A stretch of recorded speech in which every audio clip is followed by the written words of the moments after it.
Vous ne pouvez pas être dans le comment si vous n'avez pas pris le temps de la réflexion du pourquoi. Et donc, quand vous dites s'approprier une approche programme, s'approprier, c'est vraiment un côté technique. Donc, oui, il y a une logique, il y a une techno-machin, etc. Mais je ne peux pas être dans le comment si je n'ai pas fait cette adhésion au pourquoi. Et vraiment, j'insisterai et j'insisterai aussi le mois prochain que c'est ça la clé. Parce que ce qui est impressionnant, c'est que le comment, on le connaît, les ressources sont là, il n'y a pas de souci, écrire des compétences, des référentiels, c'est bon. Il y a 30 ans de recherche là-dessus, c'est validé, etc. Mais ce qui est impressionnant, c'est de voir que malgré la robustesse du comment, il y a des projets qui sont partis au mur. Et quand on fait l'analyse, mais pourquoi ça a échoué? Pourquoi il y a eu une révolte dans une autre école? Pourquoi est-ce que moi, je me suis fait éjecter d'une autre école? C'est parce que nous n'avons pas travaillé sur le pourquoi.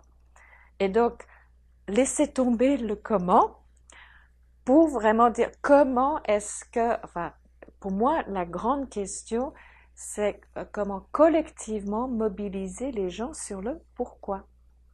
Parce qu'autrement, qu'est-ce que ça fait? C'est, ok, une université prend une superbe stratégie, dire on veut développer, parce que le pour dire on veut avoir une vision holistique, systémique, personne va être contre ça. On veut rehausser la qualité de l'expérience d'apprentissage, tout le monde va dire ok, superbe. Après, le problème c'est que si vous envoyez un message de l'équipe rectorale, et je l'ai fait aussi, donc je sais, et les gens, qu'est-ce qu'ils disent? Ah, ça vient d'en haut.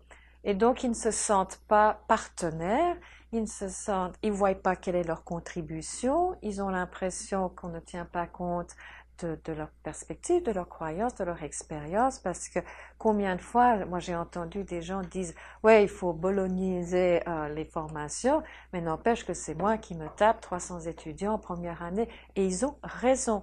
Donc, si on a des approches qui sont perçues comme top-down, quelles que soient les vertus pédagogiques derrière, vous allez vous heurter à la résistance des gens qui disent mais où suis-je là-dedans? Et c'est ça qui crée le malaise à l'intérieur des universités.